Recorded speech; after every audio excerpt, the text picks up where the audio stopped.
holy fathers of the church, who tell us that the devil, sin,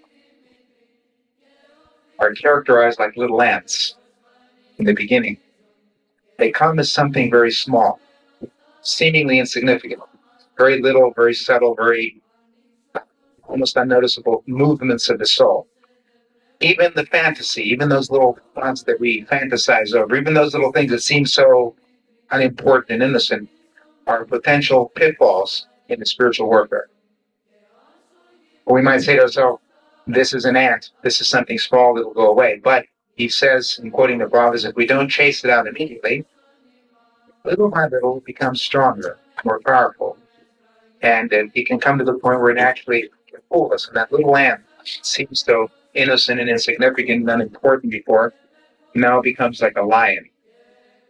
And it's kind of a thing that becomes then very dangerous and almost impossible to eradicate. St. Isaac the Syrian, he says that the devil, in the beginning, is easy to deal with. But once he gets a foothold, once he gets his foot in the door, so to speak, then it becomes much more difficult to deal with him. So the idea here is to try to totally erase any fantasies, any subtle movements of the soul, and thought of him to be immediately eradicated. And to do that as soon as we can by chasing away those thoughts. And the weapon by which we are able to chase away these evil thoughts is the name Jesus. He quotes from the Old Testament that we are to call upon the name of the God of Jacob. And of course, that name is Jesus Christ. So when the thought is small, that's the time to address it. He particularly emphasizes the importance of the spiritual watchfulness. He says, be watchful, be vigilant, observe all things. Watch your eyes, what you see with your eyes. Watch your thoughts, monitor the thoughts of your mind. And make sure your heart doesn't have anything hidden in it which potentially could be very damaging to your spiritual life.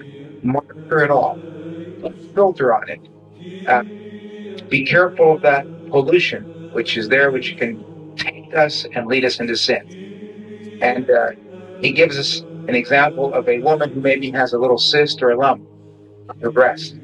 And if she denies its force or power, she doesn't go to the doctor, she pretends that it's something minor, it can go away. He points out that little by little it can continue to grow and then become a hazard for her life.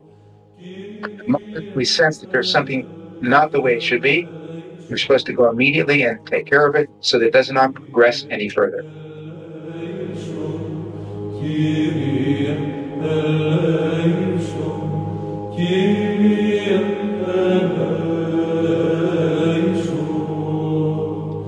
Kyrie